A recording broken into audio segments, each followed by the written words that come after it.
안녕하세요. 리뷰를 웹툰하다 리앱입니다. 볼 웹툰이 없다고요? 그런데 신작은 왠지 안 땡긴다고요? 그런데 아시나요? 요즘 신작들 속에 레전드 작가들의 신작이 숨겨져 있다는 걸. 곧 명작이 될 레전드 작가 복귀작 4개 소개해드립니다. 2010년부터 2017년까지 네이버 웹툰의 봄, 전성기를 함께했던 웹툰 손민수지의 로맨 스릴러 등 신조어를 탄생시킨 전설의 레전드 시인트의 순기 작가가 돌아왔습니다. 무려 3년 만에 복귀죠. 얼마나 애타게 기다렸는지 모릅니다. 차기작의 제목은 세기말 풋사가 보습학원. 이번에도 음식 이름이 들어가네요. 시인트 완결 때부터 스토리는 어느 정도 구상했지만 워낙 차근차근 꼼꼼하게 준비하는 스타일이라 3년이 지난 지금 시작을 한다고 합니다. 1999년 세기말, 약한 자는 살아남을 수 없었던 그 시대 배경의 시대물로 중3 소녀 미애와 소년 철이의 성장물입니다. 쉽게 응팔, 응사를 생각하시면 되겠습니다. 둘은 같은 동네에 살던 소꿉친구였는데요. 홍성그룹 철이와 미애와 이름이 똑같아서 어릴 때부터 놀림을 많이 받았습니다.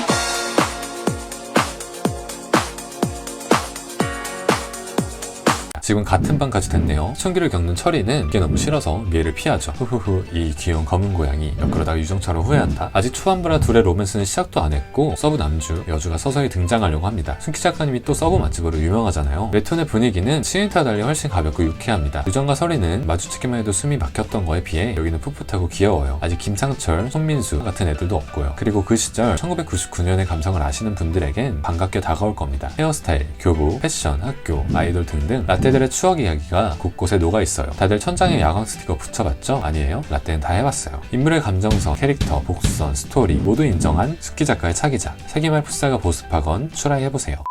교수 인형, 5월 하나루, 멜로울리, 후레자식 스릴러 장르의 레전드 웹툰을 줄줄이 쏟아낸 작가가 돌아왔습니다. 어떤 분들은 팀 겟네임으로도 알고 있죠? 누군지 모르겠다고요? 아니요? 알고 계실 겁니다. 이 작품이 드라마화되면서 모르는 사람이 없어졌거든요. 한동안은 인사가 이거였어요. 스위트홈 봤어? 글로벌 누적 조회수 12억 뷰, 웹툰 스위트홈의 스토리를 담당한 김칸비 작가, 그가 돌아왔습니다. 그것도 스위트홈의 프리퀄을 들고요. 웹툰 역총소년입니다. 스위트홈 이전에 일어났던 일을 다루고 있습니다. 괴물들이 아직 날뛰기 전 세계죠? 아직 괴물화 초기, 스위트홈에선 이미 괴물 때문에 난리가 났던 걸 보면 괴물화가 막 시작이 됐던 때를 다룰 듯 합니다. 주인공은 한교환, 반에서 왕따를 당하는 인물입니다. 성이 똑같고 엽총을 쏠 수 있는 걸 봐서 두식 아저씨의 아들이 아니냐는 예상이 있습니다. 이화의 아빠 얼굴이 나왔는데 너무 다르지 않나요? 그림체가 다르다는 것만으로 예상하기에는 너무 다른 것 같습니다. 전 아니라고 생각해요. 이은혁은 벌써 크루크루라는 닉네임으로 등장했고 스위트홈의 다른 등장인물들도 나올 가능성도 보이네요. 스위트홈을 보신 분들이라면 꼭 보시는 걸 추천드려요. 스위트홈에선 전기차를 가진 근거리 액션이 많이 나왔다면 이번엔 엽총, 양궁을 이용한 원거리 액션이 많을 것 같아서 기대됩니다. 연근이나 플로팅 같이 많은 사랑을 받을 괴물 디자인도 기대해봐도 될까요? 아니면은 스위트홈에서 나왔던 괴물들의 탄생 스토리가 나올 수도 있을 것 같습니다.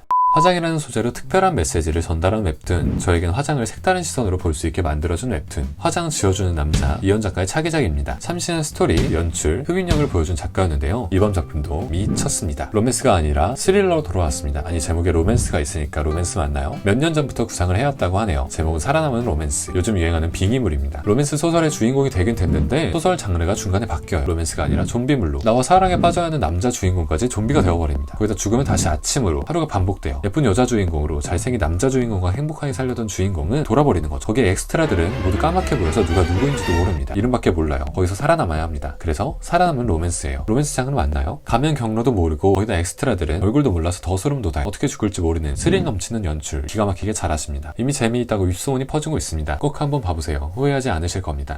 왕따의 일진에 싸우고 죽이고 빙의하고 회귀하고 자극적인 웹툰 시장 속에 힐러가 돌아왔습니다. 꼭 남녀간의 사랑, 로맨스만이 힐링이 되는 건 아니죠. 단장한 일상으로 포근하게 마음을 어루만져주는 웹툰을 그린 작가님, 돌배 작가가 돌아오셨어요. 샌프란시스코에 있는 태권도장에서 벌어지는 일을 다룬 샌프란시스코 화랑관으로 데뷔, 선녀와 나무꾼을 재해석한 계룡 선녀전은 TVN 드라마로 제작됐죠. 특유의 몽실몽실한 그림체로 아름다운 서사와 행복을 찾아가는 인물 이야기는 뭔가 따뜻함이 느껴집니다. 정작 작가님은 스포츠 만화, 판타지 만화를 그리고 싶어서 호랑이도 넣고 용도 넣으셨다는데 모두 잔잔하다고만 해서 아쉬웠다고 해요. 그래서인지 이번 작품 율리의 세계관은 현대가 아닙니다. 가상의 세계, 세계의 지붕이라 불리는 한백이라는 나라를 배경으로 합니다. 한백에선 하늘신을 섬깁니다. 그러니까 종교가 있어요. 그리고 가톨릭의 교황처럼 종교적 지도자인 큰하늘 스승이란 사람도 있습니다. 큰하늘 스승이 죽을 경우 후계자 작은하늘 스승이 자리를 물려받는데 이야기는 주인공 율리가 작은하늘 스승을 찾아 동쪽으로 여행을 떠나는 걸로 시작합니다. 율리 대부분의 설정은 티베트라는 나라에서 가져왔습니다. 신들의 언덕, 세계에서 가장 고립되고 신비로운 나라. 히말라야 산맥으로 둘러싸인 공원지대로 세계의 지붕이라 불려요. 100만의 티베트인이 죽고 사원이 무너진 사건, 그걸 전염병으로 표현했고요. 전생, 환생, 윤회를 받아들이는 종교적 사상, 그리고 종교, 전치적 지배자가 있는 것도 비슷합니다. 티베트를 가본 분들은 하나같이 신비하고 오묘한 나라, 그리고 잊을 수 없는 나라라고 하는데 돌배 작가님의 웹툰과도 비슷하네요. 이번엔 어떤 메시지를 담고 어떤 위로를 해주실지 몽글몽글한 위로를 받고 싶으시면 돌배 작가님의 율리 읽어보세요. 이렇게 레전드 작가의 복귀작 4개 소개해드렸습니다. 전설이 왜 전설인지 직접 보고 확인해보세요. 후회하지 않으실 거예요. 영상 재미있게 보셨으면 구독과 좋아요 부탁드립니다. 지금까지 리뷰로 웹툰하다 리앱이었습니다.